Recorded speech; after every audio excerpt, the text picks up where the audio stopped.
Another day, another basketball stories na naman ang pagkukwentuhan natin. At ngayon nga ay pag-uusapan natin ang inilabas na injury report patungkol kay Victor Wembanyama at ang balitang pagkuha ng Los Angeles Lakers ng dalawang bagong players.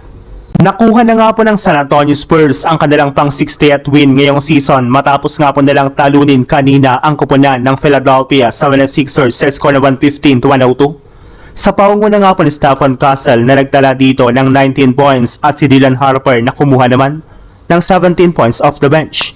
Nakapagtala na naman nga po dito ang kanilang MVP na si Victor Wembanyama ng 17 points kahit man 16 minutes lamang siyang naglaro dito matapos siyang magtamo ng injury. Yes, maaga nga pong umalis si Wemby sa game sa kalagitnaan pa lang ng second quarter nang magkaroon ito ng left rib contusion matapos ang kanilang banggaan ni Paul George sa isang fast break. Napilitan nga po ito na pumunta sa kanilang locker room at hindi na bumalik pa sa kanilang laban. Sa ngayon nga po mismong si Coach Mitch Johnson na nga po nagsabi na wala para naman nga na po silang nalalaman kung gaano kalala ang kalagayan ngayon ng kanilang superstar big man. Ang alam lang naman nga po nila ay nagkaroon ito ng bruised ribs, gayong kailangan pa nga po nila itong suriin bukas at sa mga susunod na araw kung papayagan nila ito na makapaglaro sa mga natitira nilang game sa regular season.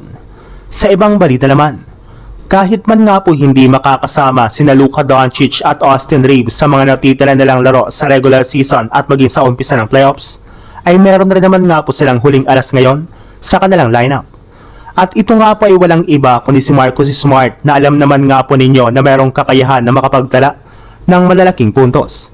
Nagawa rin naman nga po niya ito noon sa Boston Celtics at hindi nga po malabo na magawa niya rin ito ngayon sa Los Angeles Lakers.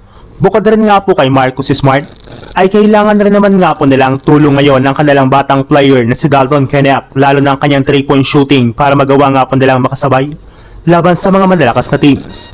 Pero kung ilang mga fans nga na po ang inyong tatanungin, mas maganda nga na po kung kukuha ang Lakers ng mga bagong players na makakatulong sa kanila kagaya na lang ni Cam Thomas o di kaya si Jaden Ivey na parehong available ngayon sa buyout market bilang free agent. Pwede rin naman nga po nila ditong kunin ang isang scorer at point guard na si Cole Anthony.